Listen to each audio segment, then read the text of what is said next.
ನಮಸ್ಕಾರ ಎಲ್ರಿಗೂ, welcome to my channel sweet and spicy recipes. ಇವತ್ತಿನ ವಿಡಿಯೋದಲ್ಲಿ ಹೆಲ್ದಿಯಾಗಿರುವಂಥ ಒಂದು ಬ್ರೇಕ್ಫಾಸ್ಟ್ ರೆಸಿಪಿ ನುಚ್ಚಿನುಂಡೆ ಹೇಗೆ ಮಾಡೋದು ಅಂತ ನೋಡುವ. ಮೊದಲಿಗೆ ಅರ್ಧ ಕಪ್ನಷ್ಟು ಕಡಲೆಬೇಳೆ, ಅರ್ಧ ಕಪ್ನಷ್ಟು ತೊಗರಿಬೇಳೆ ಮತ್ತು 1/4 ಕಪ್ಪಷ್ಟು ಹೆಸರು ಬೇಳೆಯನ್ನು ಒಂದು ಬೌಲ್ಗೆ ಹಾಕಿ 3 ರಿಂದ 4 ಸಲ ಚೆನ್ನಾಗಿ ತೊಳ್ಕೊಬೇಕು.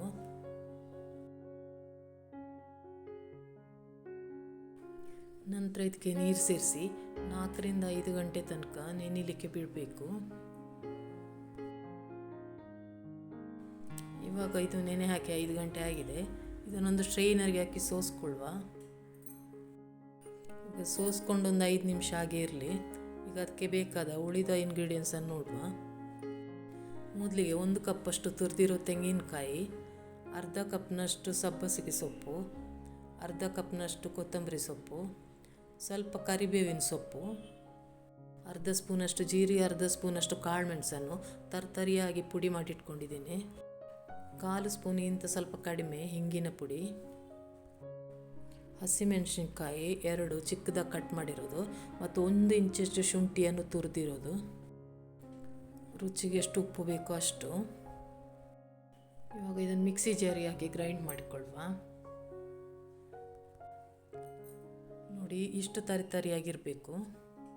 ಅದನ್ನು ಬೌಲಿಗೆ ಹಾಕ್ತಾಯಿದ್ದೀನಿ. ನಾನಿಲ್ಲಿ 2 ಬ್ಯಾಚಲ್ಲಿ ರುಬ್ಕೋತಾ ಇದ್ದೇನೆ. ಈಗೆಲ್ಲ ರುಬ್ಕೊಂಡಾಗಿದೆ. ಈಗ ಅದಕ್ಕೆ ಉಳಿದ ಇಂಗ್ರೀಡಿಯೆಂಟ್ಸ್ ಸೇರಿಸುವ. ತೆಂಗಿನಕಾಯಿ ತುರಿ, ಸಬ್ಬಸಿಗೆ ಸೊಪ್ಪು, ಕೊತ್ತಂಬರಿ ಸೊಪ್ಪು, ಕರಿಬೇವು ಎಲ್ಲವನ್ನು ಚಿಕ್ಕದಾಗಿ ಕಟ್ ಮಾಡ್ಕೋಬೇಕು. ಜೀರಿಗೆ ಮತ್ತು ಕಾಳು ಮೆಣಸಿನ ಪೌಡ್ರು, ಹಸಿಮೆಣಸು ಮತ್ತು ತುರಿದಿರುವಂಥ ಶುಂಠಿ ಮತ್ತು ಹಿಂಗು ಸೇರಿಸ್ತಾ ಇದ್ದೀನಿ. ಮತ್ತು ಉಪ್ಪು ನಿಮಗೆ ರುಚಿಗೆ ಎಷ್ಟು ಬೇಕೋ ಅಷ್ಟನ್ನು ಸೇರಿಸ್ಕೊಳ್ಳಿ.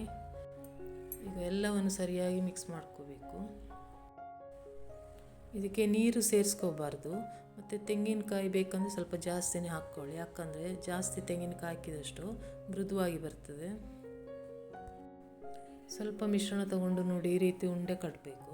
ಮೃದುವಾಗಿ ಉಂಡೆ ಕಟ್ಟಬೇಕು, ಯಾಕಂದರೆ ಗಟ್ಟಿಯಾಗಿ ಉಂಡೆ ಕಟ್ಟಿದರೆ ಬೆಂದ ನಂತರನೂ ಅದು ಗಟ್ಟಿಯಾಗಿ ಬರುತ್ತೆ. ಇವಾಗ ಎಲ್ಲನ ರೆಡಿ ಮಾಡಿ ಇಟ್ಕೊಂಡಿದ್ದೀನಿ. ಒಂದು ಪ್ಲೇಟ್ ಮೇಲೆ ಬಾಳೆಲೆ ಇಟ್ಟು ಎಲ್ಲನ ಅದರಲ್ಲಿ ಇಡ್ತಾ ಇದ್ದೀನಿ. ಅಲ್ಲಿ 2 ಪ್ಲೇಟಲ್ಲಿ ಇಡ್ತಾ ಇದ್ದೀನಿ.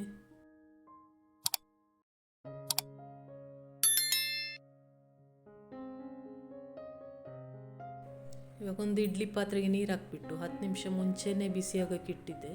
ಈಗ ಪ್ಲೇಟ್ಗಳನ್ನು ಅದರಲ್ಲಿ ಇಟ್ಬಿಟ್ಟು ಮೀಡಿಯಮ್ ಫ್ಲೇಮಲ್ಲಿ ಒಂದು 10 ರಿಂದ 15 ನಿಮಿಷ ತನಕ ಬೇಯಿಸ್ಕೊಳ್ಬೇಕು. ಇವಾಗ ಇದು 15 ನಿಮಿಷ ಆಗಿದೆ. ಕರೆಕ್ಟಾಗಿ ಬೆಂದಿದೆ. ಇದು ಹೆಲ್ದಿಯಾಗಿರುವಂಥ ನುಚ್ಚಿನುಂಡೆ ರೆಡಿಯಾಗಿದೆ. ನೋಡಿ ಎಷ್ಟು ಸಾಫ್ಟಾಗಿದೆ ಅಂತೇಳಿ. ಇದು ಬಿಸಿ ಇರಬೇಕಾದ್ರೇ ತುಪ್ಪ ಮತ್ತು ಕಾಯಿ ಚಟ್ನಿ ಜೊತೆ ಟೇಸ್ಟ್ ಮಾಡಿ. ನಿಮಗೆ ಈ ವಿಡಿಯೋ ಇಷ್ಟ ಆಗಿದ್ದಲ್ಲಿ ಲೈಕ್ ಮಾಡಿ, ಶೇರ್ ಮಾಡಿ, ಸಬ್ಸ್ಕ್ರೈಬ್ ಮಾಡೋದನ್ನು ಮರಿಬೇಡಿ. Thanks for watching.